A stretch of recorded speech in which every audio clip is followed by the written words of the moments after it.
Hello' everyone এই কৈ পাঠলৈ সকলোকে স্বাগতম জনাইছো আজি আমি জেএএ পৰীক্ষাত অহা বিপৰীত শব্দ আৰু সমাৰ্থক শব্দৰ বিষয়ে আলোচনা কৰিম যেহেতু বিপৰীত শব্দ আৰু সমাৰ্থক শব্দ এই জেএএ পৰীক্ষাত আহে বা বিভিন্ন প্ৰতিযোগিতামূলক পৰীক্ষাত আহে গতিকে সেই কাৰণে আজি মই ইয়াতে কেইটামান বিপৰীত শব্দ বা কেইটামান সমাৰ্থক শব্দ লৈ আহিছো আমি সেইকেইটা আলোচনা কৰো আহক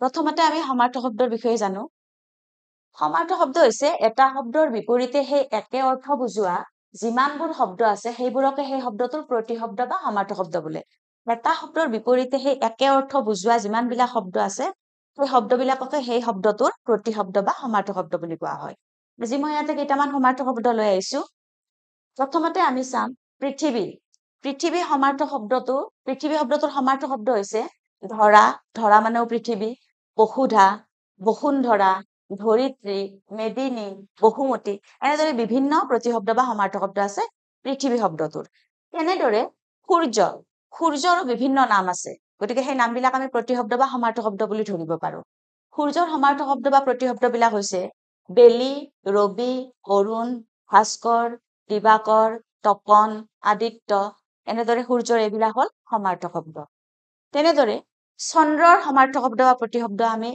এইকেইটা পাম জোন শশী সোম প্ৰভাকৰ শশধৰ শশাংক আৰু বিভিন্ন আছে চন্দ্ৰমা বা জোনবাই এইবিলাকো আমি চন্দ্ৰৰ সমাৰ্থক শব্দ বা চন্দ্ৰৰ বিভিন্ন নাম ঠিক তেনেদৰে নদীৰ সমাৰ্থক শব্দ অৰ্থাৎ প্ৰতিশব্দ হৈছে নদীক আমি কি নামেৰে আৰু জানো নৈ চৰিতা মানেও নদী প্ৰতিনী মানেও নদী প্ৰবাহিনী মানেও নদী তৰংগিনী মানেও নদী আৰু আছে সুতশ্ৰেণী মানেও নদী গতিকে আমি নদীৰ এইবিলাক সমাৰ্থক শব্দ পালো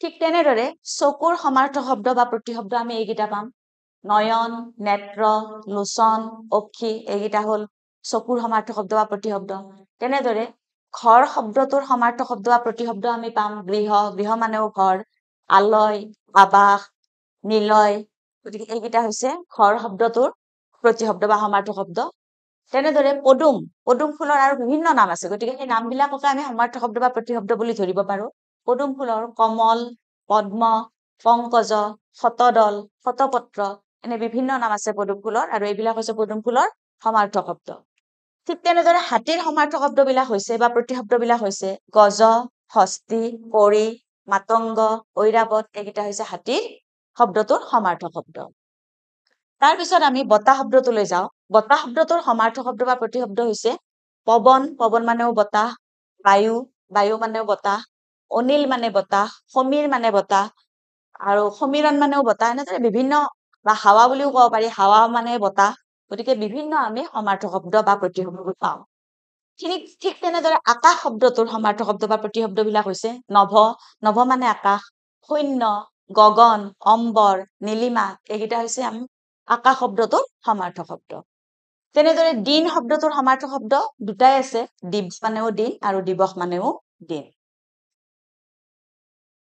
তেনেদৰে মেঘ শব্দটোৰ সমাৰ্থক শব্দ আমি কেইটামান পাম ডাৱৰ মানেও মেঘ বাদল মানে মেঘ নীৰদ মানে মেঘ আৰু জলধৰ মানেও মেঘ মেঘৰ এইকেইটা সমাৰ্থক শব্দ বা প্ৰতিশব্দ ঠিক তেনেদৰে ৰাতিৰ সমাৰ্থক শব্দ হৈছে ৰাত্ৰি নিশা ৰজনী জামিনী এইকেইটা হৈছে ৰাতিৰ সমাৰ্থক শব্দ বা প্ৰতিশব্দ তেনেদৰে জুইৰ সমাৰ্থক শব্দ আমি পাম অগ্নি মানেও জুই বহ্নি মানেও জুই অনল মানে জুই হুতাসন মানে জুই গতিকে জুইৰ আমি এইকেইটা সমাৰ্থক শব্দ পাওঁ তাৰপিছত ৰজাক আমি বিভিন্ন নামেৰেও ক'ব পাৰো বিভিন্ন নাম আছে ৰজাক বিভিন্ন নামেৰেও জনা যায় ৰজাৰ সমাৰ্থক শব্দ হৈছে ৰাজন নৃপতি ভূপতি নৰপাল অধিপতি এইকেইটা হৈছে ৰজাৰ সমাৰ্থক শব্দ বা প্ৰতিশব্দ ঠিক তেনেদৰে পানীৰ সমাৰ্থক শব্দ বা প্ৰতিশব্দ হৈছে কি জল মানে পানী তাৰপিছত বাৰী মানে পানী অম্বু মানে পানী গতিকে পানী হৈছে এইকেইটা সমাৰ্থক শব্দ বা প্ৰতিশব্দ তেনেদৰে পৰ্বতৰ সমাৰ্থক শব্দ বা প্ৰতিশব্দ হৈছে গিৰি শৈল ভূধৰ মানেও পৰ্বত গিৰি মানেও পৰ্বত তাৰপিছত মানুহক আৰু কি নামেৰে আমি ক'ব পাৰো মানৱ মানেও মানুহ নৰ মানেও মানুহ বুলি আমি জানো আৰু মনুষ্য মানেও মানুহ গতিকে এইকেইটা হল মানুহৰ সমাৰ্থক শব্দ বা প্ৰতিশব্দ আৰু তেনেদৰে সাগৰ শব্দটোৰ সমাৰ্থক শব্দ বা প্ৰতিশব্দ আমি পাম সমুদ্ৰ মানে সাগৰ অৰ্ণৱ মানে সাগৰ বাৰিধি মানে সাগৰ আৰু জলধি মানেও সাগৰ এইবাৰ আমি আহো বিপৰীত শব্দলৈ, যিহেতু JAA পৰীক্ষাত বিপৰীত শব্দও আহে আৰু বিপৰীত শব্দবিলাকৰ এনেকৈ মানে অপচন দিয়া থাকিব 4টা, তাৰে পৰা আমি শুদ্ধটো বাছনি কৰি উলিয়াব লাগিব। আহকচোন আজি আমি বিপৰীত শব্দ কেইটামান চাওঁ। এতিয়া বিপৰীত শব্দ কি? কোনো শব্দৰ সম্পূৰ্ণ বিপৰীতধৰ্মী অৰ্থসূচক শব্দক সেই শব্দৰ বিপৰীত শব্দ বুলি কোৱা হয়। বিপৰীত শব্দটো হৈছে কি? কোনো এটা শব্দৰ সম্পূৰ্ণ বিপৰীত অৰ্থাৎ ওলোটা অৰ্থসূচক শব্দটোক কি বুলি কোৱা হয়? বিপৰীত শব্দ বুলি কোৱা হয়। বিপৰীত মানে ওলোটা। গতিকে আমি ইয়াতে কেইটামান বিপৰীত শব্দ লৈ আহিছো। সেইকেইটা হ'ল ন্যায়। ন্যায়ৰ বিপৰীত শব্দ কি? মানে ওলোটাটো কি হ'ব? অন্যায়। উত্তম। উত্তম মানে শ্ৰেষ্ঠ, ভাল। আৰু তাৰ ওলোটাটো কি হ'ব? বেয়া বা অধম। গতিকে উত্তমৰ বিপৰীত শব্দ হ'ব অধম। তেনেদৰে সক্ষম। সক্ষম মানে সকলো কৰিব পৰা আৰু সক্ষম। গতিকে তাৰ ওলোটাটো কি হ'ব? অক্ষম। সক্ষমৰ বিপৰীত শব্দ কি হ'ব? অক্ষম। তেনেদৰে সবল। সবলৰ বিপৰীত শব্দ হ'ব দুৰ্বল। পোহৰৰ বিপৰীত শব্দ ওলোটাটো হ'ব এন্ধাৰ। তাৰপিছত আকাশ। আকাশৰ ওলোটা শব্দ বিপৰীত শব্দ কি হ'ব? পাতাল। আবাহনৰ বিপৰীত শব্দ হ'ব বিসৰ্জন। তাৰপিছত আৰম্ভ। আৰম্ভৰ ওলোটাটো কি হ'ব? বিপৰীতটো কি হ'ব? শেষ। অভিশাপ। অভিশাপ বা বৰদান, সেইটোৰ এটা ওলোটা শব্দ কি হ'ব? বিপৰীত শব্দ কি হ'ব? অভিশাপৰ বিপৰীত শব্দ হ'ব আশীৰ্বাদ। তেনেদৰে উচ্চৰ বিপৰীত শব্দ হ'ব নিচ। প্ৰৱেশ। প্ৰৱেশ মানে যোৱা। প্ৰৱেশ মানে সোমোৱা। আৰু ইয়াৰ বিপৰীত হ'ব ওলোটা হ'ব প্ৰস্থান অৰ্থাৎ যোৱা। প্ৰৱেশৰ বিপৰীত শব্দ হ'ব প্ৰস্থান। তেনেদৰে আধুনিক। আধুনিক মানে নতুন, নবীন। গতিকে আধুনিকৰ ওলোটাটো কি হ'ব? বিপৰীতটো কি হ'ব? প্ৰাচীন। পুৰণি তাৰ মানে প্ৰাচীন। আৰু আৰোহণ। আৰোহণৰ বিপৰীত শব্দ হ'ব কি? অৱৰোহণ। তেনেদৰে আবিৰ্ভাৱৰ বিপৰীত শব্দ হ'ব তিৰোভাৱ। ওলোটাটো হ'ব তিৰোভাৱ। তাৰপিছত জ্যেষ্ঠ। জ্যেষ্ঠ মানে হ'ল ডাঙৰ। গতিকে ওলোটাটো কি হ'ব? সৰু। সৰু হলে কনিষ্ঠ হ'ব। জ্যেষ্ঠৰ বিপৰীত শব্দ হ'ব কনিষ্ঠ। তেনেদৰে প্ৰশংসা। প্ৰসংগা। প্ৰশংসা মানে জয়গান কৰা, গুণগান কৰা কাৰোবাৰ। গতিকে তাৰ ওলোটাটো কি হ'ব? নিন্দা, বদনাম কৰা সেইটো। গতিকে ওলোটাটো হ'ব নিন্দা। প্ৰশংসাৰ বিপৰীত শব্দ হ'ব নিন্দা। তেনেদৰে প্ৰেমৰ বিপৰীত শব্দ হৈছে হিংসা। দাতা। দাতাৰ বিপৰীত শব্দ হৈছে কৃপণ। দাতা মানে যিয়ে দান কৰে, দান কৰি ভাল পায়, তেওঁক দাতা বুলি কোৱা হৈছে। আৰু ওলোটাটো কি হ'ব? কৃপণ। যিয়ে দান নকৰে, কৃপণ। তাৰপিছত জ্ঞানী। জ্ঞানীৰ বিপৰীত শব্দ অজ্ঞানীও হ'ব বা মূৰ্খও হ'ব। জ্ঞানী কাক কয়? যাৰ জ্ঞান আছে তেওঁক জ্ঞানী বুলি কোৱা হয়। আৰু ওলোটাটো কি হ'ব? তাৰ বিপৰীতটো কি হ'ব? মূৰ্খ, যাৰ জ্ঞান নাথাকে। গতিকে জ্ঞানীৰ বিপৰীত শব্দ অজ্ঞানী বা মূৰ্খ হ'ব।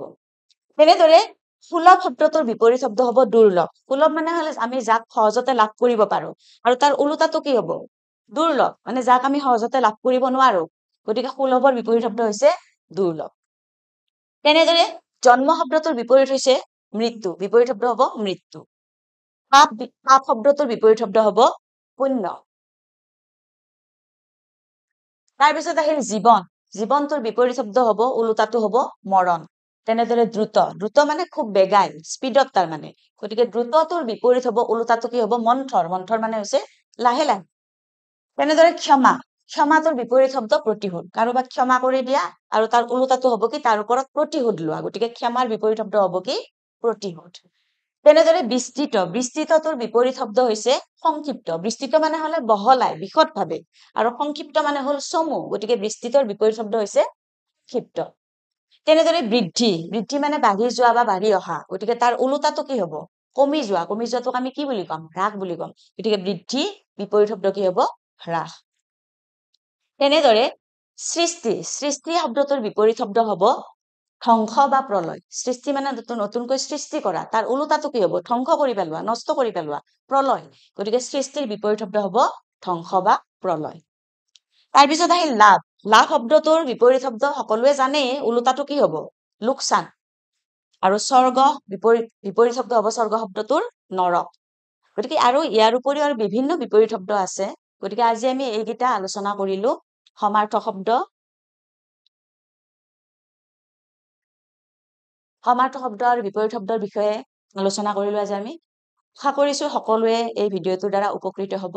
গতিকে অন্য এদিন আমি অন্য এটি পাঠ, ব্যাকৰণেৰে অন্য এটি পাঠ লৈ আহিম। আজিলৈ সকলোকে ধন্যবাদ।